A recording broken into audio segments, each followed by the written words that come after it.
आता एक अभिमानाची बातमी आहे फॅशन वर्ल्ड मधून। महाराष्ट्राच्या अनेक वैशिष्ट्यांपैकी एक अशी ओळख असलेल्या कोल्हापुरी चप्पलचा बोलबाला ग्लॅम वर्ल्ड मध्ये पाहायला मिळाला। सुप्रसिद्ध कोल्हापुरी चप्पल फॅशन शो मध्ये झळकली। नुकताच पार पडलेल्या आंतरराष्ट्रीय दर्जाच्या एका भव्य फॅशन इव्हेंट मध्ये प्राडा या लक्झरी ब्रँडनं आपलं समर कलेक्शन 2025 सादर केलं आणि त्यात झळकलेल्या कोल्हापुरी चप्पलनं सर्वांच्याच नजरा खेचून घेतल्या। या कोल्हापुरी चप्पलची किंमत तब्बल 1 लाख रुपये इतकी होती। विशेष म्हणजे कोल्हापुरी चप्पलला जीआय टॅग सुद्धा आहे। 1 लाखाची चप्पल 1,16,000च्या आसपास चप्पलची किंमत झालेली आहे। तर 1,16,000 चप्पलची किंमत ही कोल्हापुरात तर नाहीच आहे शक्य।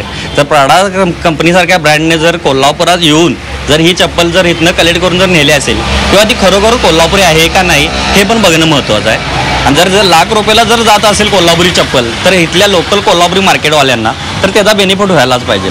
जर ब्रँडिंग होत असेल तर काय हरकत नाही की तुम्ही एक सोशल मीडियावर एखादी रील पडली की 1 लाख रुपये चप्पल पडलेले आहे आणि असं आहे 1 लाख रुपयाचे कोल्हापूरचं चांगली गोष्ट आहे। कोल्हापूरचं आमचं नाव किती जर मोठं केलं तर हे मोठंच होणार आणि ते काय विषय नाही।